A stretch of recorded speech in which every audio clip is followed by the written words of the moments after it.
তাকে ফোন দিয়ে বলে, তোমার মেয়েকে কিন্তু 10 জন পুরুষের মধ্যে ছেড়ে দিয়ে ঘর আটকে দেব, তাড়াতাড়ি চাকরিটা ছাড়ো।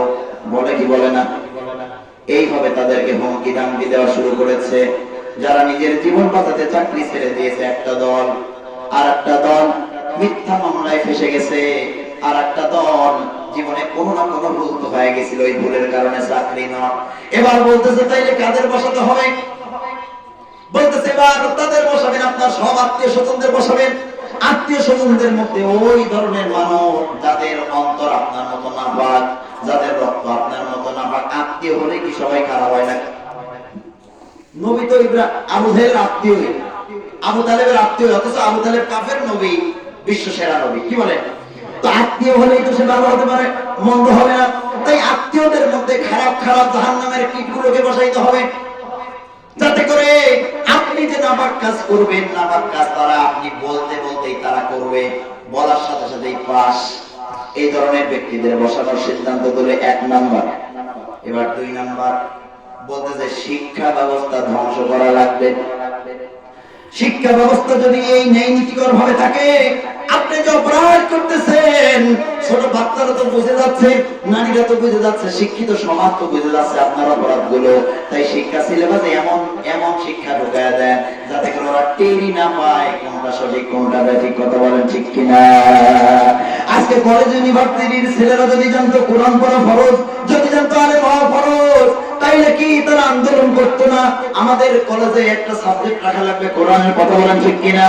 অথচ তারা কোরআন টাকা খরচ করে শেখে না, গান কিন্তু টাকা খরচ করে গানের টিচারের কাছে শেখে। কেননা আমাদের এই বাংলাদেশের শিক্ষা সিলেবাস এমন নিকৃষ্ট করে দিয়েছে, আসলে কোনটা শিক্ষা করা জরুরি কোনটা জরুরি না এটাই তো পাবলিক জানে না। বরং পাবলিক জানে আলেম হয়ে কোনো লাভ নাই, বরং ডাক্তার ইঞ্জিনিয়ার হলে বড় লাভ। এই যে ভুল মেসেজ দিয়ে ব্রেনটাকে ঘুরায় নিয়ে ফেলছে ফিরআউনি শিক্ষা ব্যবস্থা। কথা বলেন ঠিক কিনা? বেশি করে বলেন না, ঠিক করে জোরে বলেন না, ঠিক কিনা? ফিরআউন শিক্ষা সিলেবাসের মধ্যে, অথচ আমাদের দেশেও আমার তো মনে হয় ফিরআউনের চেয়ে ভয়ঙ্কর শিক্ষা সিলেবাস আমাদের দেশে। কেননা আমাদের দেশে শিক্ষামন্ত্রী ছিল দীপামণি, মুসলমান না হিন্দু। আরে আলিয়া মাদ্রাসা, আলিয়া, আমি কিন্তু আলিয়া মাদ্রাসার ছাত্র, কওমি মাদ্রাসার ছাত্র, আবার জাতীয় বিশ্ববিদ্যালয়ের ছাত্র। তাই আমার বুড়ো আঙ্গুল দেখে লাভ নাই, সব ফার্স্ট ক্লাস। বলতে পারবেন না হুজুর আপনি তো জেনারেল পড়েন নাই, বুঝবেন না। খবর নিয়ে দেখেন এডওয়ার্ড কলেজে গিয়ে আমার ভ্যালু আছে না নাই। সুতরাং এই শিক্ষাগুলো বিশ্বাস করেছিলাম একটা নিয়তেই, আমার জাতিকে বুঝাইতে হবে, জাতিরা আমার থেকে কোরআন তুলবে।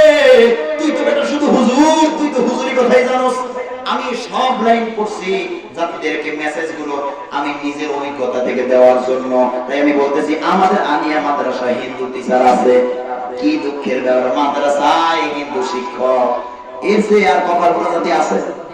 এই মাদ্রাসা পরিচালনার যারা প্রধান, এদের মধ্যে 2 জন প্রধান, এই 2টাই হিন্দু। তাইলে মাদ্রাসায় জিহাদের আয়াতগুলো উঠে যাবে, এটাই তো স্বাভাবিক। মুহাম্মদের জীবনে উঠে যাবে বাংলা বই থেকে, রবীন্দ্রনাথের জীবনী ঠাঁই পাবে, এটাই তো স্বাভাবিক। কথা বুঝতেছেন? মানুষ থেকে অপরাধ করার কারণে মানুষ বানর হয়ে গেছিল। ওই যে দাউদ আলাইহিস সালাম সুন্দর কোরআন তেলাওয়াত করতেন, এত সুন্দর তেলাওয়াত শনিবারের দিন তেলাওয়াত করতেন, সকল মাস শনিবারের দিন গাছ পাখি তৃণলতা সবকিছু ওই তেলাওয়াত শোনার জন্য সেই দিকে ঝুঁকে পড়তো। মাছগুলো সমুদ্রের তীরে চলে আসতো, আর এই সুযোগে কিছু মানুষ মাছ মারতো। আল্লাহ তাআলা নিষেধ করেছিলেন, আজকে মাছগুলো কোরআন শুনতে এসেছে, মানে জাবর কিতাব শুনতে এসেছে, মাছগুলোকে আজকে ধরা যাবে না, তোরা পারলে অন্যদিন তারায় তারায় ধরিস। আজকে তারা আসছে একটা সেমিনারে, তাদেরকে মেহমানকে ডাক দিয়ে নিয়ে এসে কি মারা ঠিক? এটা কত বড় খারাপ। আরে মা আল্লাহকে পরে মারিস, এখন মেহমানকে বাড়িতে এনে খাওয়া দাওয়া আটকে মারা দরকার আছে? এর মতো খারাপ মানুষ দুনিয়া আছে ভাই? তাই রাস্তায় দেখা হলে মানুষের থেকে টাকা চাওয়া লাগে না, টাকা চাওয়ার জন্য আলাদা করে পরিকল্পনায় যাওয়া লাগে।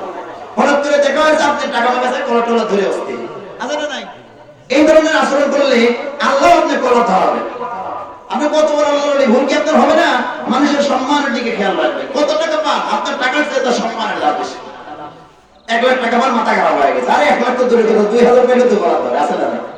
অত যদি ওপেন করা হয় ওর নিজেই আত্মহত্যা করে রাত্রিবেলা যা পাপ করছে একদিন রাতের পাপ যদি ওপেন করে বাঁচবে রাত্রিবেলা ফোনে কি ইবাদত বন্দেগী দেখে আর কি দেখে কয়েকজন মেয়ের সাথে ফোনে কথা পায় কি করছে কার কোন মেয়েকে কি বলছে সব যদি তালাশ করা যায় ওই বাঁচবে কিসের তো বাহাদুরি দেখে মুরব্বীরা জোরে জোরে চাচাবে তার যৌবন কি নাই ছিল না একটা কি ওই মুরব্বীর বয়সে লোক পাওয়া যাবে না ভাই আপনার বন্ধু আপনার বয়স ওই 25 বছর বয়সে কি করতো সব দর তাই মুরব্বীরাও নেতৃত্ব দেওয়া যাবে না কি বলেন আরে যারা ভালো হয় তারা তত বিনয়ী হয় কি বলেন যে সত্যিকারের হাজি সে হজ করে এসে বেশি বুজুর্গিগিরি দেখায় আর যে সত্যিকারের হাজি না সে তাকে আলহাজ না বলে রেখে দেয় জীবনে তো কোনো পদবি নাই একটা পদবি আছে হজ করছে তাও 8 টাকা নেই এখন তাকে আলহাজ না বললে মানে ও দেখতেই পারে সালাম আমার কেন দিল না হজ করার আগে সালাম দেয় নেই হয়তো মানলাম এখন সালাম তো দেওয়াই যায়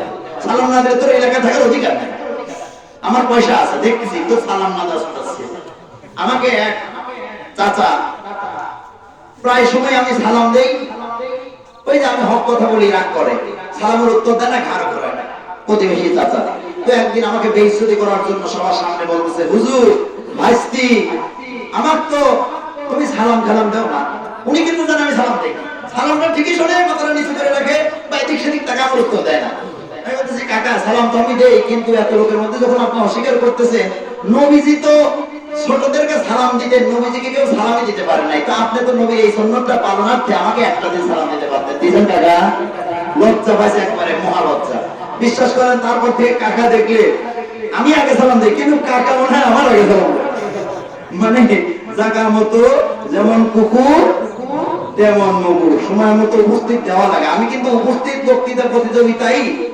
জাতীয় প্রতিযোগিতায় 2 বার আমি কিন্তু পুরস্কার পাইছি উপস্থিত কথা কিভাবে মারা লাগে ওপর দেওয়া আছে প্রতিযোগিতায় ছাত্রদের মধ্যে আমি হয়েছি সার্টিফিকেট তাইলে আপনার সাইজ করার জন্য আল্লাহ যদি আমাকে বাঁচায় রাখে সব এলাকায় গিয়ে মজা করবে মরা তো একদিন লাগবে সেই মরা হোক হক কথা বলার কারণে আরে আমি যদি হক কথা না বলি আমার তাকদীরে যদি জেল থাকে আমাকে আল্লাহ মিথ্যা মামলা এমনকি ধর্ষণের মামলা দিয়ে জেলে দিতে পারে আর আমি যদি হক কথা বলি সাময়িক সময়ের জন্য যদি আমি মামুনুল হকের মতো হযরত ইউসুফ আলাইহিস সালামের মতো আমি নিন্দিত হই কুলুষিত হই জেলখানাও যাই আল্লাহ যেমন তাদেরকে নেতৃত্ব দিয়েছে আমাকেও দিবে কোনো সন্দেহ নাই কথা বলেন ঠিক কি না এই দেশে যদি উলামায়ে কেরামের নেতৃত্ব থাকে তাইলে এই দেশের অবস্থা হবে এমন পূর্ব আকাশে ছিল থাকবে উলামায়ে কেরামের নেতৃত্ব সময় এসে গেছে তাই আমাদের কথা একটাই পূর্ব আকাশে যতদিন পর্যন্ত সূর্য উদিত হয়ে পশ্চিম আকাশে ডুববে এদেশে ইসলাম ছিল উলামায়ে কেরামের নেতৃত্ব এক সময় ছিল আবারও চলবেই কথা বলেন ঠিক কি না নারে তাকবীর আল্লাহু আকবার উলামায়ে কেরাম যেখানে আমরা সেখানে যেই কথা বলতেছিলাম 1 নম্বরে সকল গভর্নিং বডি থেকে একটা চা নিয়ে আসেন আমার একটু বড় হয়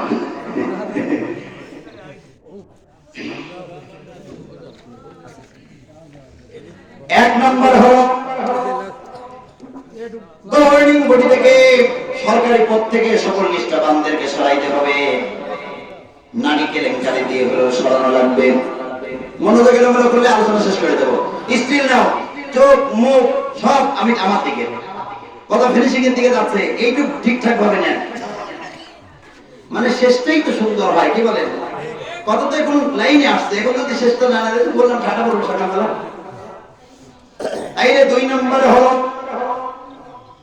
শিক্ষা ব্যবস্থা ধ্বংস করা লাগবে আমাদের দেশে যেভাবে 12টা বাজছে এই বুদ্ধি কিন্তু এই ফেরাউনের থেকেই পেয়েছে এই জাতি তাই ফেরাউনকে আজও পূজা করে একটা জাতি আছে না নাই কিন্তু নিজের নাম ফেরাউন রাখে না কারণ তারা জানে ফেরাউন দুর্নীতিবাজ সন্তানের নাম রাখে না কিন্তু তার জীবনী অনুসরণ করে কেননা জানে ফেরাউনের জীবনী অনুসরণ করলে নারী মজা মারা যাবে চুরি করে খাওয়া যাবে মন মতো চলা যাবে ফেরাউন আল্লাহ দাবি করেছিল কত বড় গাদ্দার তাই নিজেও যদি আল্লাহর কর্তৃত্ব আল্লাহর মতো মজা মারতে চাই তাইলে ফেরাউনের জীবনী তো ফলো করা লাগবে মুহাম্মাদের জীবনী ফলো করলে তো ঘরে খাবারই থাকবে না মার খাওয়া লাগবে তাইলে এই একটাই জীবন, মুহাম্মাদের জীবনী ফলো করে মার খাওয়ার দরকার কি? ফিরাউনের জীবন ফলো করে আনন্দ করি, আছে না নাই?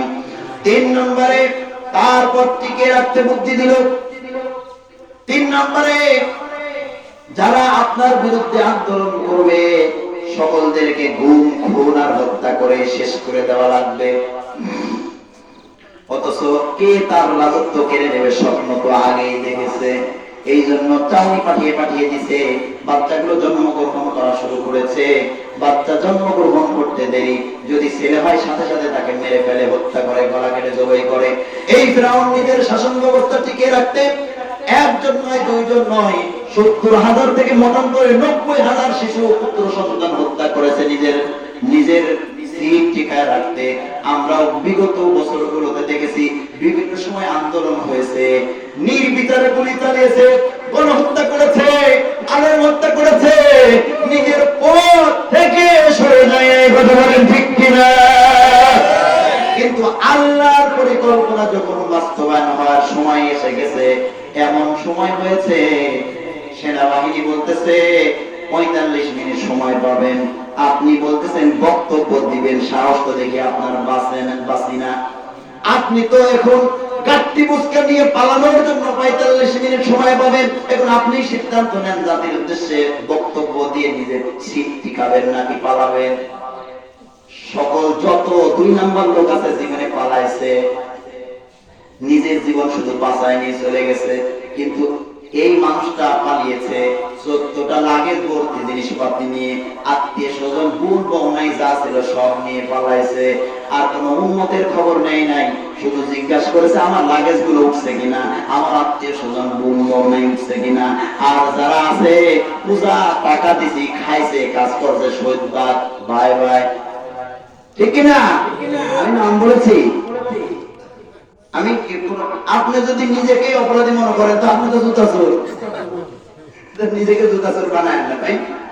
যাই হোক, আল্লাহ তাআলার পক্ষ থেকে আরেকটা কথা আমি বলেছিলাম, কোন আলিমান আলেম হও না, হতে পারলে আলেমদেরকে সাহায্য করো। তা না হতে পারলে 3 নম্বরে আলেমদের সাহায্য করার ক্ষমতা নাই, পক্ষে কথাও বলেন না, তা না করেন না, বড় কি বল আপনি। তাইলে আলেমদের কাছে ছাত্র হওয়ার সুযোগ মৃত্যু পর্যন্ত আছে না নাই? ইমামের কাছে গিয়ে মাসলা মাসাইল শিখলে পরে আপনি আলেমের ছাত্র, ওযু গোসল শিখলে আলেমের ছাত্র, খাবেন কিভাবে, ঘুমাবেন কিভাবে, স্ত্রীর সাথে মিশবেন কিভাবে, এমনকি সন্তান জন্ম দিবেন কিভাবে, তারও নিয়ম আছে না নাই? আপনি নিয়মই জানেন না, সন্তান জন্মগ্রহণ করে বেকার দেখা যায়। নিয়মই জানেন না, প্রতিদিন আল্লাহর সাথে ঝগড়া করেন, আপনার তো বিয়ে ভেঙে যায়। আপনার এখন স্ত্রীর সাথে বিবাহই নাই, অথচ উচিত ছিল প্রত্যেক সপ্তাহে নতুন নতুন করে বিবাহ করা 2 জন লোকের মাধ্যমে। কেননা অনেক কাজ আর কর্ম আমাদের মধ্যে হয়ে যায়, যেইগুলোর দ্বারা ঈমান চলে যায়। ঈমান যখন চলে যায়, স্ত্রীর ঈমান আছে, স্বামীর ঈমান চলে গেছে, বিয়ে ভেঙে গেছে। তাই প্রত্যেক সপ্তাহে বিবাহ করা উচিত। দেনমোহর আগে যেটা ছিল সেটাই, টেনশন নাই। আমার নতুন করে বিয়ে করতে যায় 2 লাখ টাকা দেনমোহর 10,000 করে না, এই কাজ করা যাবে না, আমার দেনমোহর মাপ চায় না।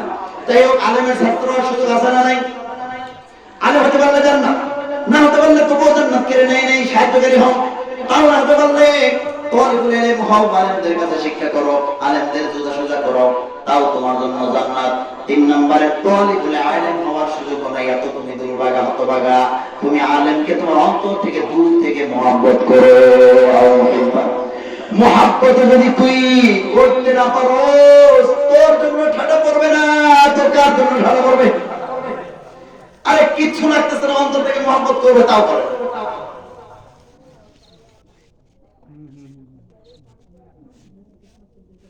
শেষ করতে চাইলে উনি কাছে চালাও অল্প। আমি একটা কথা বলেছিলাম, আমি সব শেষ করবো বলেছিলাম, কারণ আপনাদের সাথে আমার দেখা হবে না।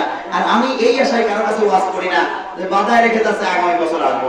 এত দাওয়াত ভাই আল্লাহর রহমতে, আপনি আমার না দেন ওই আলহামদুলিল্লাহ, কারণ এটা তো ফিরিয়ে আসছি ভাই। যাই হোক, যাই দিবেন তাই আলহামদুলিল্লাহ, না দিলে আলহামদুলিল্লাহ। অথচ যেখানে মোটামুটি দেয় ওই দিনে যদি এই ডেটটা আমি দিতাম, আমার লাভ হতো না। কথা বলছেন? হুজুরের সাথে সম্পর্কের খাতিরে কোনো